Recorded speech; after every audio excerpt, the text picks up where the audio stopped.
Ադրբեջանցիները հրաժարվում են ապրել օկուպացված Արցախում։ Ադրբեջանի նախագահը նրանց հետ խոսում է սպառնալիքի լեզվով։ Կզրկվեն նպաստից, եթե Արցախում չապրեն։ Ղարաբաղում եւ հարակից տարածքներում մեծ թափով շինարարական աշխատանքներ են ընթանում։ Ադրբեջանը բավական մեծ գումարներ է ծախսում այնտեղ հնարավորինս շուտ վերաբնակեցնելու համար, որպեսզի հետագայում որևէ խնդիր չառաջանա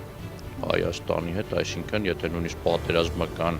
պայմանները լինի, այդ տարածքները լինեն հնարավորինս վերաբնակեցված, որպեսզի Ադրբեջանի համար այդ տարածքներում խնդիրներ չլինեն։ Բաքվի բռնապետը սպառնում է նաև Հայաստանին։ Մինչ Նիկոլ Փաշինյանը հայտարարում է, թե ադրբեջանցիները լավագույն դեպքում Հայաստան կարող են գալ զբոսաշրջիկի կարգավիճակով, Ադրբեջանի բարձրաստիճան պաշտոնյաները հայտարարում են. 300,000 ադրբեջանցիների վերաբնակեցումը Հայաստանում, այսպես կոչված Արևմտյան Ադրբեջանում պետք է կապվի խաղաղության պայմանագրի հետ։ Վերադարձնելով ադրբեջանական բնակչությանը Հայաստան, Ադրբեջանը բավական լուրջ ռազմավարական գործոն կարող է հաստատել Հայաստանում։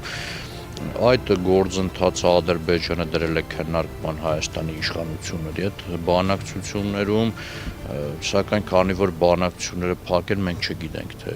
ինչ են քննարկում։ Ըստ թուրքագետի Ադրբեջանի հետ փոխվստահության որևէ իրական հիմք չկա, իսկ հայկական կողմը շարունակում է խոսել խաղաղության մասին առանց անվտանգության հստակ երաշխավորների։ Ցեղասպանության հարցում Թուրքիան պահանջում է ստեղծել հանձնաժողով,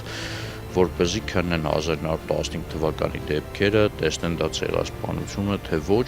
Սա թուրքական կողմի նախապայմանն է, որը Թուրքիան թե Ադրբեջան նշում են, որ դրանք հնդածս կատարվող նախապայմաններ են, այսինքն այդ նախապայմանները քննարկվելու են այն ժամանակ, երբ որ կողմերի հարաբերությունները կարգավորվեն։ Կարծում եմ, որ 300,000 ադրբեջանցիների հարցը Ադրբեջանը երբեք չի հանի քննարկման օրակարգից։ Արևմտյան Ադրբեջանի կեղծ թեզով Հայաստանի վրա ճնշում գործադրելը դարձել է Բաքվի պաշտոնական ռազմավարությունը։ Հենց դրան դիմակայելու համար Հայաստանին անհրաժեշտ է Ադրբեջանին զիջումներ չանող եւ հայ ժողովրդին երաշխավորված անվտանգություն բերող քաղաքական որոշումներ։